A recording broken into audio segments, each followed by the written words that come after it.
Welcome back to the Loud and Gay Show. I was here with Harry James Miller. And you might be like, Noah, is that a bathtub? Yeah! It is. So, originally, we was going to film fully in Central Park, but we was filming shit, and then my battery, because I have a jerry rig setup because I don't have a lot of money. So, you guys can fix that. If you go to my Patreon, you start giving me more money. Anyways, so... it just fucking didn't, like the battery just like blew up low-key. So we had to come back to the hotel room. Funny thing about hotel rooms though, they don't set up the lighting in a way that's conducive for filming podcasts. I think they should really think about that. Really? There should be a ring light in every hotel room. I know, because I was sitting there at home and I had my ring light and I was like, I could put this in my bag. Like I don't even need to bring the tripod. But, you know, I think my hotel will have one for me. And then I get here, and surprise, they have no ring lights. They don't even have one in the entire building. No. Not even one. I can't wait to hear the echo on this. That's going to be... I think with enough editing, it'll work. It'll be perfect.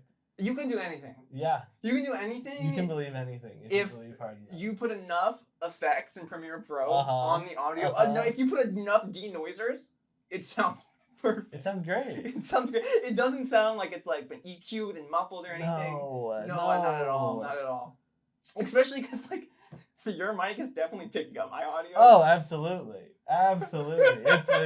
The audio has nowhere to go except other parts of this room, so it's all just. Well, could we open the door? Can we open it? Would this work? Or is this just gonna? Yeah. We're not gonna block the sound more towards us, actually. Okay. Well, yeah. So Harry. Yes, Noah. You came to New York in pursuit. Yes. Of an acting career. Yes, it's true. And I want to hear a little bit about your journey. So I moved to New York in 2017 for college. I studied musical theater in college. I knew that I wanted to go to college not in California. I wanted to go to college on the East Coast. Which is, isn't there like some like acting schools out there that people care about? There are a lot of good acting schools out there. USC has a really good acting program. UCLA and you would have gotten in-state? And then would have gotten in-state tuition. Oh, okay. But I didn't want to live at home during college. So that's fair. That's very fair. I moved across the country for that just because I knew that it was a way to get out of Burbank. It was a way to get away from like your parents. Not my parents so much. It's just like I didn't want to go to college where I went to high school because then it wouldn't feel the same. Oh, it would feel that's true. It would feel a little different than moving across the country for college. Well, I moved 2 hours away. For college. So that's like you're close enough. Yeah, it went far enough. Well, actually, what's crazy is I was 2 hours away, and I think, other than like Christmas, sometimes Thanksgiving, I don't think I ever went back home. No. I was 2 hours away. If there was an emergency, you could have gone I could have been there. But there wasn't. There wasn't. Nobody died. That was important enough for me to come back. So, you know, it was fine. It was fine. Anyway, so you move out here. I move out here. I go to musical theater school. That's the other thing is all the acting schools in California are for acting in film and television. And like the shit people actually watch. Yeah. I wanted to do theater. You want to do like the nerd shit. The really technical theater. Exactly, Oh, okay. Which is then Broadway here, I heard. Yeah. Broadway's out here. So, So near that. Graduated in 2019. Felt so full of hope and full of life. Going to auditions in the morning, getting coffee with friends after, going to the work after that. You know, just that classic actor life. And then the coronavirus pandemic hits. And nobody's doing in-person auditions anymore. Which is weird because, like, it wasn't even real. So, like, it's weird that they shut everything down for that. Because I remember back then, I was hosting parties all the time. And it was fine. I think a couple people died, but I think that was unrelated. Yeah. I never checked up, but, so, you know. Didn't do any auditioning then. And now, like, slowly have been doing self-tapes. I just fucking hate self-taping so much. That's just where you get in front of a camera and you go, please, hi, my name is Harry Miller. I am 6 feet tall, and I am based in New York City. I didn't know you did. And you show a side profile, and then you do the sides, or the 16-bar cut, or whatever they want to see. Oh, I thought a self-tape is you just get in front of the camera, and then you just do a couple characters. You go, like angry, and then you go like happy. You know, you give them different characters. I didn't know that, like, you had to like put your body out like a piece of fucking meat. Like, yeah, this is what I look from the front. This is what it looks like from They the want to know back. what you look like. They want to know what you look like. Most people do it in front of like a blue screen, just so that there's a neutral wall behind them. What did you do it behind? A brick wall. Oh, okay. Wait, that's keeping it rustic. Exactly. Because I think little something special. a little something's back because it's probably they don't get that a lot. No, No, they don't get that a lot. No one else is filming in front of the one exposed brick wall in their apartment. I've truly revolutionized the industry.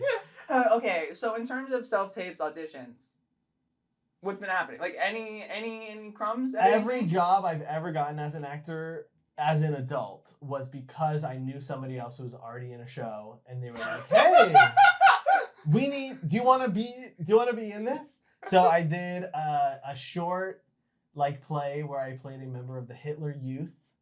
Well, yeah. I mean, honestly, that's probably really good for you. You didn't have to go method for that. You kind of just got to embody yourself.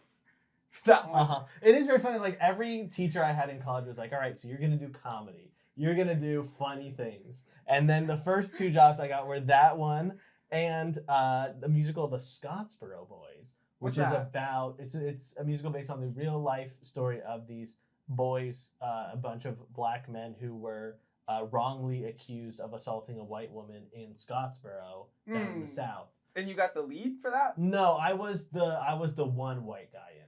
Oh yeah. So it's the show is framed as part of a minstrel show because it's also commenting on that part of the culture at the time. Yeah. It's a very, very heavy show. But one of my friends, their white guy dropped out, and one of my friends was like, "I know a different white boy. I know." And I was definitely too young to play that part. That's part is normally played by like a man in their like 40s or 50s. But they knew me, and they were like, "Great, he can do it. He can do it. He'll learn his lines." How many lines? I mean, it's a good bit. It was a good bit. Yeah. Fuck yeah. Yeah. So that was like your villain role. Yeah. I mean, earlier not a lot of shows where you're the one white guy and you're the good guy.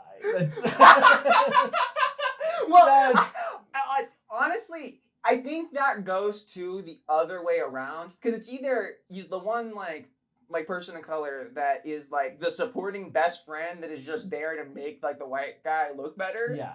Or it's like the evil, it's like the ancient evil that we must defeat. Yeah. It's just like a black person. Yeah. And those were both before the pandemic, and I've definitely slowed down on auditioning, partially because I hate self-taping so much, and then also just because like I've been doing. So when you do auditioning and stuff like that, is it primarily a self-tape thing? You send that and then you don't go in person? Yeah. They don't do that. They don't do in person anymore. They do them sometimes still, but it's much more of self-taping now. That sucks. Yeah. That sounds worse. I mean, it's worse. I think like probably better for your schedule. Yeah. It's definitely better than having to like wake up at 5 to be at Pearl Studios at 6 to sign up for the non-equity list to get called maybe at 11. Yeah, that sounds. That sounds. And sometimes they just take the non-equity list and they just rip it up and they. What's that non-equity mean? If you're in the union, you're equity. Equity is the name of the union for state performers. Yeah. Oh, okay. So how do you get equity? You get into enough equity performances. So there are certain theaters that are equity. This is very technical. Yeah, there are certain theaters that are equity houses, and so you get equity points for being there. Now you can just sign up to join equity. You can join whenever you want to, but if you're not actually doing a bunch of equity jobs, there's not really a whole lot of point in paying equity dues. You have to like pay your union dues like you do for any union. But if you're not actually like working any equity jobs, it wouldn't make sense to be paying for other people's. But you said they rip up the non-equity one, so wouldn't you want to be on the equity one? You would want to be on the equity one, but it doesn't. It's not guaranteeing anything. Oh, okay. It more just means you're probably gonna get seen, and that's. I'm not paying to be maybe seen at an in-person audition. Yeah, how much is the dues? I don't know how much equity dues are because I've never. Oh, you've never even looked into it. No. And equity. That's why that term? Because that sounds dumb. Like in the union, I understand. I understand union. I get that. But then equity makes it sound like we're talking about like real estate. Well, the official name of the union, it was Actors Equity. And now I believe SAG and Actors Equity have merged into one big union. Oh, they So- were trying to get equity. They were for trying the to get- actor. Oh, it was the other definition. Sorry, You've cracked the case. I've been trying to, because me personally, Mhm. I've been trying to figure out how can I get On old Euphoria. people's money Oh, and scam them, so I was in a more financial place. Gotcha. Because okay, I do think I could be a good scammer. Yeah. I think I have the charm to pull it off. Okay. My issue, Uh-huh. and this is my only issue, is the government doesn't like it. Sure. And Sure. then they go, and I think I'm a smart person, but I don't think I'm smart enough to evade capture. You just gotta do For like, they will find me. They will ethical figure out that, scams. like what? You gotta start selling courses. Oh, It doesn't cost $500 That's to true. make a course. that's true. And also, I could do a crypto You could do because that. he's not even investigating that shit Yeah, anymore. no, like no, Donald no. Trump, Melania, all of them have their own cryptocurrencies Yeah. that they like started Mm-hmm. like the day before he came president. Yeah. And then like he's like meeting with the people who gives him money. You know, it is nice that we live in a country that, separates these conflict of interest, Exactly. because, it would be bad if It the would. president had vested interest in certain firms and but luckily that's not the case. we're Not the good. case. We're all clean.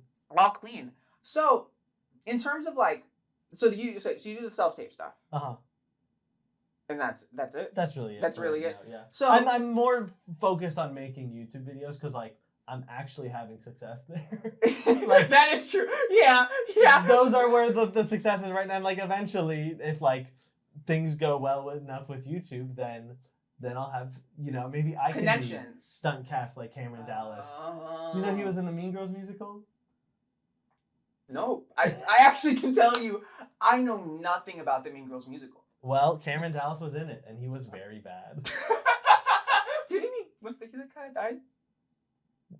I don't believe Cameron Dallas has passed away. I don't know. Who was the one guy on? He was like at the Disney store.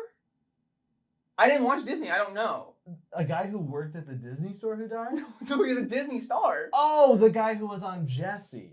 That is Maybe. not Cameron Dallas. I'm forgetting what his name is, but I know that he was a young guy who died. Who's Cameron Dallas? Cameron Dallas was one of the before it was TikTok. He was like on Musical.ly. He was with what's his name? Something Nash Greer. That's the one. They weren't O2L, but they were O2L adjacent. Nash Greer. That's the guy that was on Dave Dumper's vlogs, right? Possibly. Like the old guy? No, Nash Greer's Fuck! not an old I guy. don't know any of these people. I genuinely don't know any of these people. This was like, do you know Nathan Zed? The third pew. Nathan Zed. I know. Is he black? He is. I know him. Yeah. He has commentary kind of His videos. his like first video that blew up was talking about a Cameron Dallas, Nash Greer, one other guy video where they were talking about how women need to shave, don't have any body hair, you must be skinny, you must have blue eyes and blonde hair. And that was the first. Who the fuck is these people? What? This was way like back. like MadCon? Yeah. It was MadCon boys. Oh. He was in the Mean Girls musical, and He he's was in not Mean very Girls? good. You want to know what I know about Mean Girls? Yes. The only thing I know, Uh-huh. and I'll tell you how I know. Okay. So, in my Korean class in college, Uh-huh. there was a hot girl that sat next to me, Great.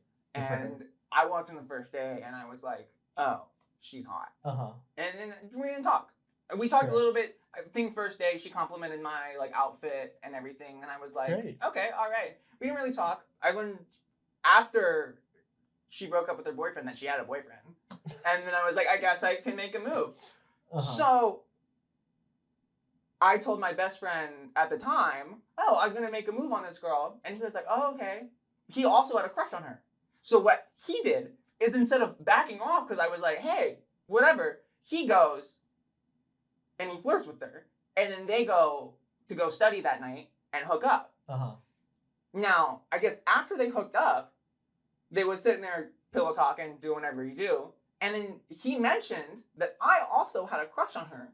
So as soon as he left her place, she hits me up, and starts flirting with me Uh-huh. and like sliding in my DMs.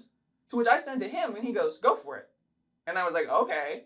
So then it becomes this messy thing where she was more into me, and then I think that upset him, and then I was like, "It'll work." I just kept telling him it's gonna work out Uh-huh. because I was the one winning. It's gonna be So fine, I yeah. was the one winning Yeah. in this instance. Anyways, she went to the high school that Mean Girls was inspired by in Naperville, and because of that, she was like, "Okay, you've never seen it. You know, I have this connection to it. We'll put this on." And then we only watched half. Uh-huh. Because Sure. yeah, Sure. yeah. 'Cause you So watched the movie.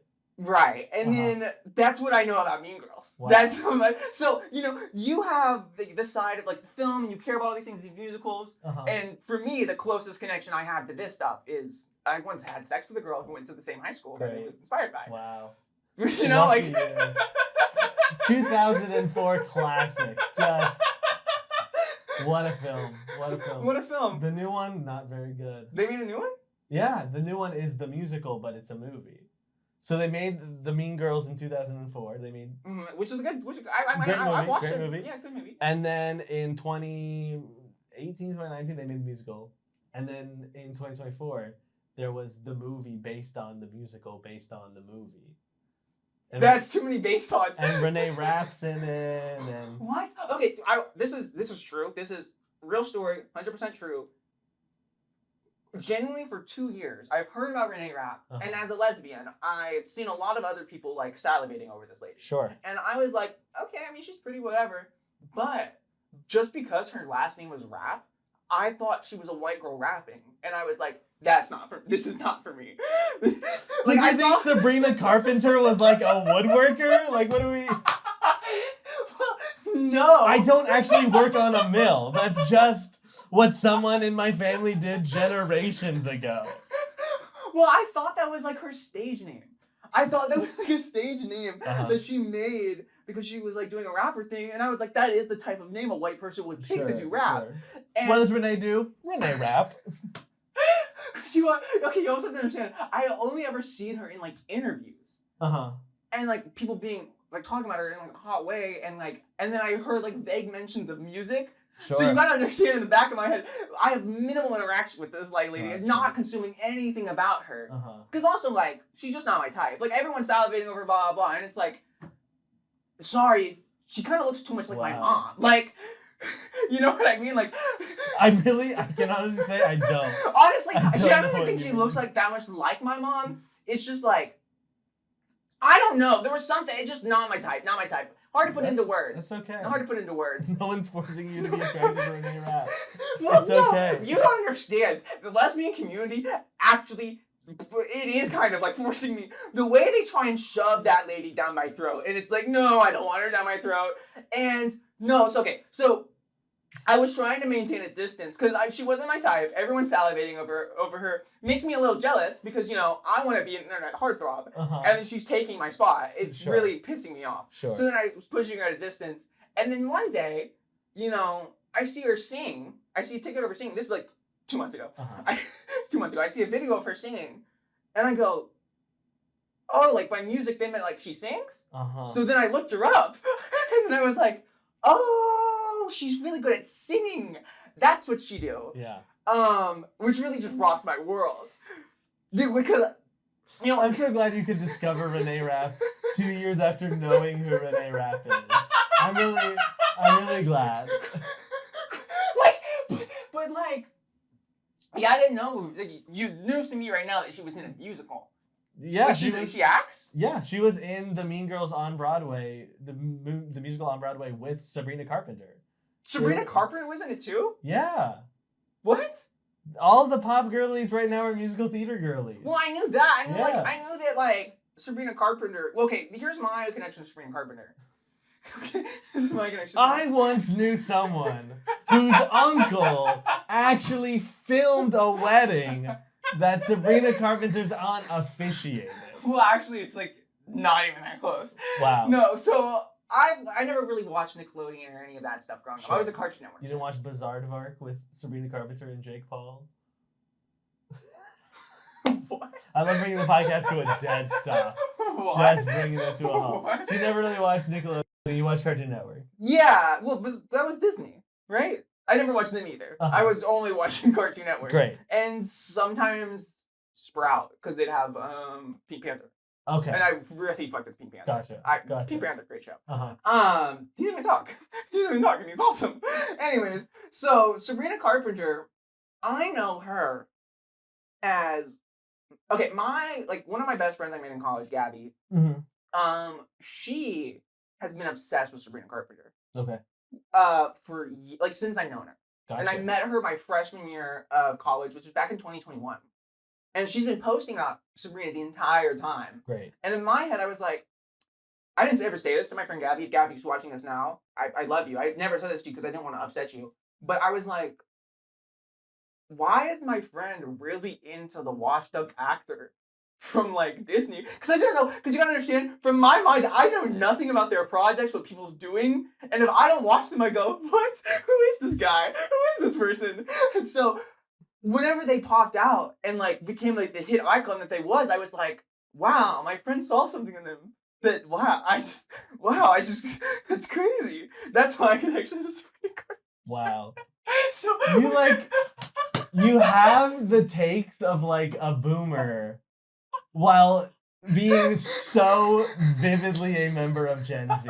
It's impressive. Well, okay, because part of it too is since you have to understand, I've been doing social media since I was 9 years old. Sure. So a lot of the internet, a lot of the consumption I did growing up, if it wasn't Cartoon Network, it was purely YouTube, which isn't super unique to me. Sure. But I was fully immersed in it because, from sun to sundown, if I wasn't watching a YouTube video, I was making one. Uh-huh. I was making a shitty Destiny 2 video that sucked, made no sense, and my most viewed one got 700 views, and I remember being ecstatic. Yeah. And guess what?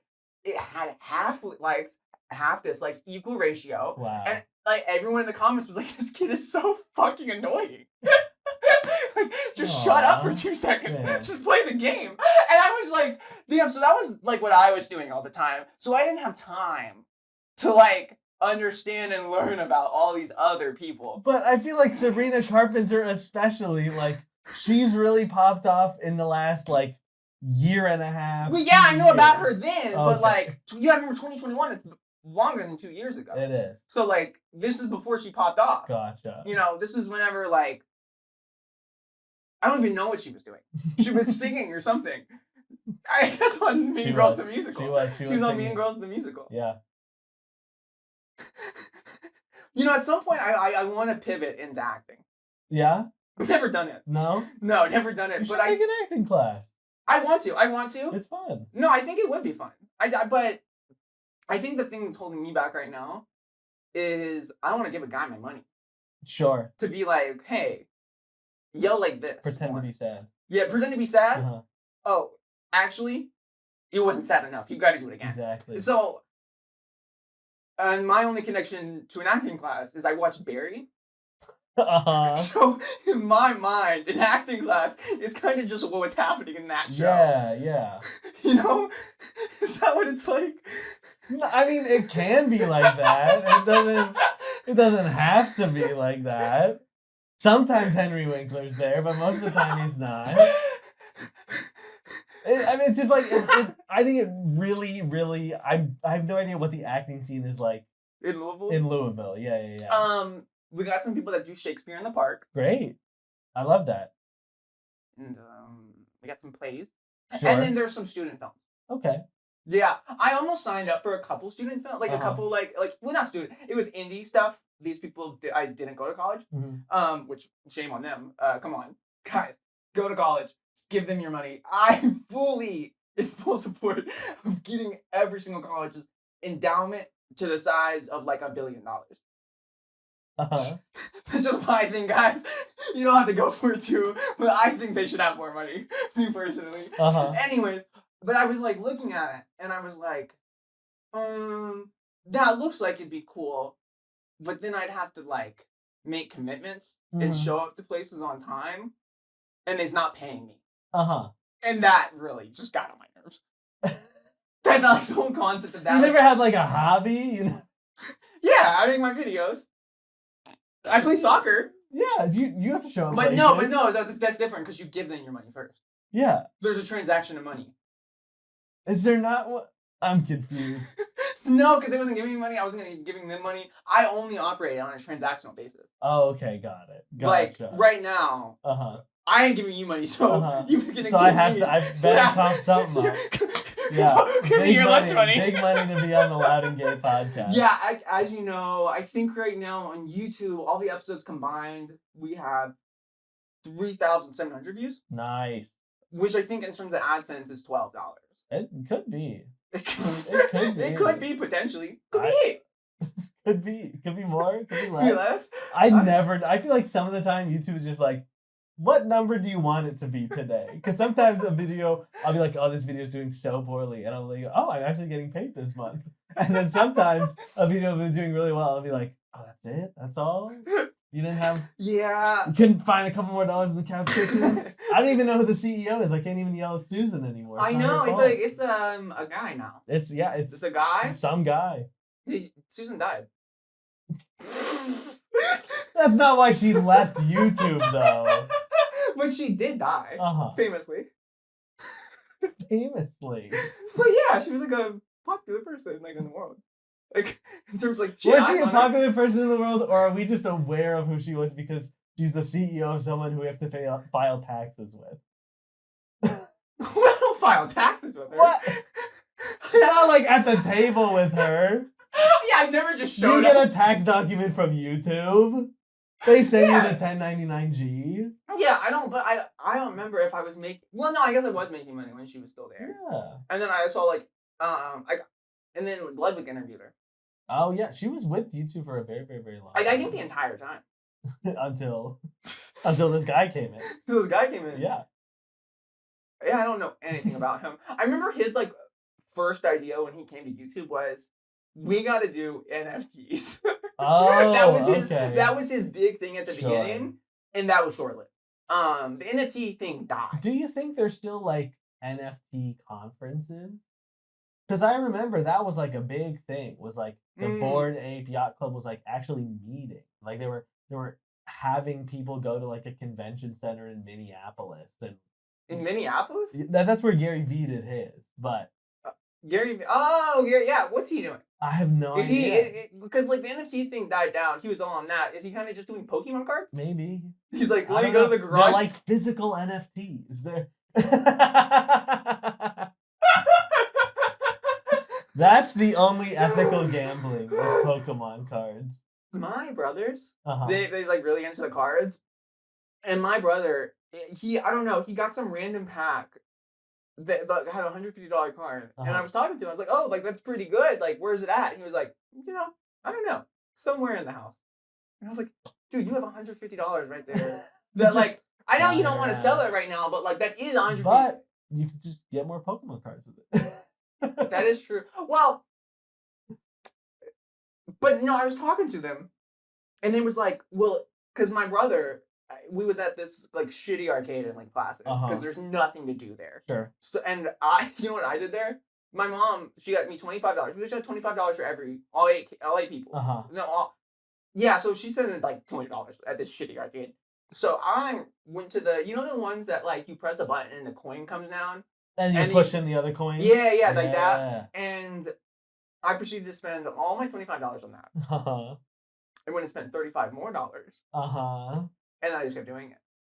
I spent $50 on it. What were you trying to do? What was was there a prize that you were I'm almost there? No. You were just entertained by the coins pushing? Yeah, no. That legitimately was it. Because I remember walking up, looking at the board, and I was like, there's no prizes here that I care about. It's genuine ass. It's not even a Dave & Buster's where they have an RC car. There was nothing. There's nothing to shoot for. So I was like, well, I should have fun. And so I went to that. I got 1,000 something tickets. I could have gotten more. I could have gotten way more. But I spent the first $12, I think, on the Bass one. Where it's Bass themed and you put the thing. Yeah. And just the big wheel that the big wheel that you spin. Doing just a slot machine. Yeah. And I was sitting there, and after I spent what was essentially $50, and what I got out of that was 2 things of Nerd Clusters and 2 Great. lemon heads. Great. That I ate the lemon heads, and then I gave away the nerd clusters because I don't like nerd clusters that much. And I was like, I should go to a casino. Because, like, that's like this, but like, But instead of losing tokens, you're losing money. well, I already lost $50. I was already fine with losing the $50. I knew I wasn't getting anything out of it. But, like, I had a good time, and if there's a chance that I could make it back, I would be addicted. Actually, the reason I stayed away from casinos now, it's 22 right now. I could have been at casinos I could have been gambling in college. The reason I stayed away from it is because I will be addicted. Yeah. The second I start gambling, my fortune, which is, well, no, when I get back, I have to spend $1,000 on my car, so about $3,000. I think my net worth is $3,000. Wow. If you include my car and my computer and things, maybe 20,000. Yeah. If we include all the things I own, $20,000 I got. No, but I got $3,000 in the bank.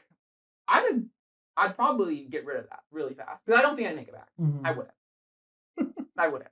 I don't even have the hope that I would. It'd just be going. Yeah. That's the hope for the casino, is that you think you might be able to win it back, but they're gonna take it from you. The reason I've never got on, because I would get on those sports betting apps, not because I care about sports, just because I would like want to do a random parlay for $2 and be like, I could win 1,000. Like, that concept is fun to me, but I don't want to give money to these companies because it's very predatory business practice. Yeah. I mean, casino in general. But the fact that it's in your phone, it's everywhere you go. They send you push notifications. That's truly crazy. Right, I know. Very complicated setup. Yeah. So the thing for me though is, like, even more than casino, if you start making money, like if you like actually do well, they just kick you off the app. Yeah. Like a casino, like they'll ban you at a certain point, but you can still make a good amount of money. Like the most you're gonna get on there is a couple thousand, and then they're just gonna kick you off. So like, even if the best case scenario is you make $2,000, they kick you off. Yeah. And that does not seem like it. Because it's not sustainable. No, it's not. Because also, the longer that I was on the app, the more I just go, fuck, I was losing. But it's losing all the time. So that's why I won't get into it. But then you'll win every once in a while. You go, oh, it's a big win.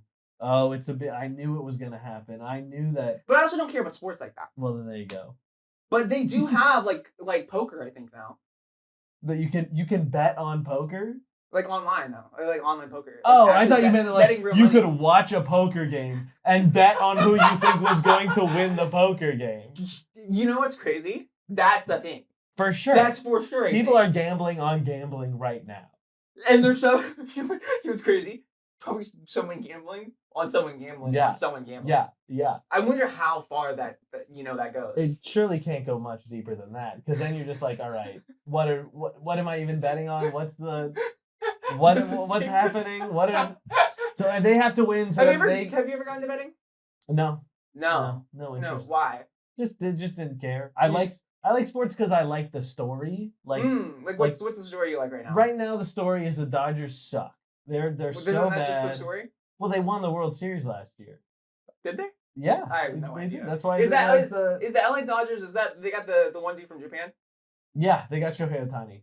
That guy? Yeah. They actually have 3 dudes from Japan, but he's the one. Oh, okay, yeah. Because the only thing I know about baseball is he did the thing. One time. He's sort of like Angela Bassett, that he did the thing. I don't know what that Viola means. Davis, My Woman King, you know. What's that reference to? It's a reference to Ariana DeBose hosting the Golden Globe 2 years ago. And the Golden Globes, which one is that? That's movies and television. What's the point? If they actually have the Oscars and the Emmys, what's the point of the Golden Globe? People like trophies. People want to hold a big golden thing that proves they achieved something. Yeah, but you know what's okay? The crazy thing about the entire thing is it wasn't until, like, for the Oscars. I don't know anything else. This is also the Oscars. Okay. But until I think last year, or maybe it was after last year, it wasn't a requirement that you had to watch every movie. No. So like the people voting, they just they wasn't even they didn't even watch everything. Yeah. And then another thing on top of that is my dad, his gay best friend from college, his husband. I have to mention he's gay because, well, it's the one thing my dad is like cool on or whatever is like gay people. Cool. You deviate more than that, it's too much. Okay. No, but yeah. So best friend from college's husband, he like the industry he works in is for TV awards. Okay. I don't know which ones that necessarily whatever, but his job is the people who vote. He takes them on vacation, and subtly the entire, or I don't know how subtly, he's like, you guys should vote for this show. Yeah. And so I learned that at 13, and then I've never had really much interest since then because I was like, oh, it's all fake. Yeah. Like it's all fake. So then, like, again, at that point, I still don't understand why people care. Like, I care about award shows to the extent that, like, if someone who I want to win wins, then it's awesome and it's justified and there's good in the world. And if the person who I don't want to wins, then it's like, yeah, whatever. yeah, the most I caught up with it last year was specifically the Emily Perez movie because I mean, I was trans, so like that was a perfect like whatever. I watched that. I made a YouTube video about it. Blah blah blah, and that one just made me mad that it got anything. Because genuinely, it was the most dog shit ass thing I've ever seen. And I'm not just saying it because it's a musical. Like, as someone who is not a big musical person, I can still appreciate a good musical. Like a good musical is still a good musical. Yeah. Like it's a good musical, a good movie. Like or like whatever. Like if it's a play, I don't watch plays as much, but you know. So like for that movie, because also I speak Spanish, not fully fluent. I was not a native speaker or anything, but I was sitting there watching the movie, and I was like, this is weird.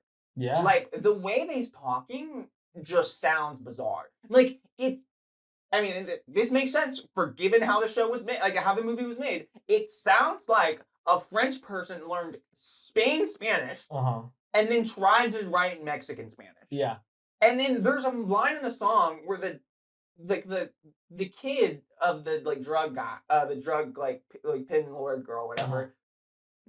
You know, she's interacting with him, and then he starts singing. He's like, "You smell like guacamole and mezcal," and like just the most racist stereotypes of things that don't even like have strong sense. Yeah. No one's sitting there going, "Wow, that guacamole smells good." Smells good.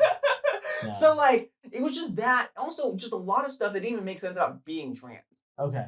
Like, you mean to tell me she'd been on hormones for 2 full years and no one noticed that she had tits or anything, or the wife didn't know anything?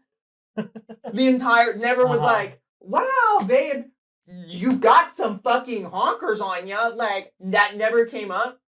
And then just got them all the surgeries done at one time. Yeah. Crazy. In a hospital that they sing penis to vagina at you. Which is insane. It's really catchy. That's the only part of the music that I remember at all. It's just the from man to woman or woman to man, from man to woman, from penis to vagina. That's the only part I remember. That's the only part of that movie that stuck with me. I feel like that movie would have been really good if it was like a farce. Like Zoe Saldana's character is so like she's in this world surrounded by corruption and she knows that there's evil forces at play. And the whole time she's like, God, if only someone would do something about all these evil people. And then she's the lawyer who's working for the evil people all the time. It's like, well, why aren't you doing anything? Why are you so oblivious to your own participation in this? But also, the fact that he asked a random cisgender lawyer, find me a place to get my surgery, which, as anyone, like as someone who's been trans, I don't even necessarily plan on anything, like any surgeries, whatever. Sure. I already know how everything works. Like it's not, and that was a quick Google search. It wasn't like I had to like hire a random, the best lawyer in all of Spain, like all of Mexico. To do what? To make a phone call? Yeah. To book a first class flight or like whatever the fuck, like. That's just something that she didn't know how to do. She didn't know. But yeah, I don't like that for me is what like the Oscars is like stuff like that winning. Or then like I get like a random TikTok on my like page is like if Kieran McCulkin wins, it's a slap in the face to the art form of acting because he just rolls out of bed and like just acts. And he doesn't even deserve the part. but this other actor, Uh-huh. oh, he deserves it so much. And then someone else is being like, no, it's actually the reverse. And that's the only thing I know. It's just people arguing on TikTok, being Yeah. like, this person deserves it more. This person deserves it more. That's a lot of what award shows are, and it's just also it's there so that the TV shows and the movies can advertise all of the new TV shows and movies that are coming out. It's one big ad, and that's okay. That's okay. That's Okay. okay. And you's fine with the art form just I'm being fine. like that. Yeah, because it's definitely a different spotlight of like different aspects of like movie making. Like, there's not a lot of time where people talk about like, oh, who did the set decoration for this? That is movie? true. That is true. I do appreciate the, but Yeah. also, which awards do they televise? They televise the ones with the actors the most. Because Yeah. those are the faces people recognize. Right. But then, like, I feel like there's a lot of Grammy-winning. That's the wrong one. Oscar-winning, like people that do like the production, and The all crafts that. people. Yeah, the crafts people. That like they have all these awards and then like they make no money. Yeah, I mean, That's just a how it lot of works. those are good union jobs. Oh, really? A lot of those people are like they're doing fine financially. If you're like the composer for a movie, or if you're the set decorator, it's all the like down the line people that are not Like getting you. as much. Yeah. Like, yeah. Me, pay me, please. All right, that's gonna be the episode, guys. Thank you so much. Check out Harry James Miller's YouTube. Exact same thing. He's working on a video. It's true. I am most of the time. Most of the time, it's just like very rarely do the videos go Yeah, up. yeah. No, I can't ever finish the video. Right, because then I have to start working on another video. And now, oh god. All right, bye. Bye.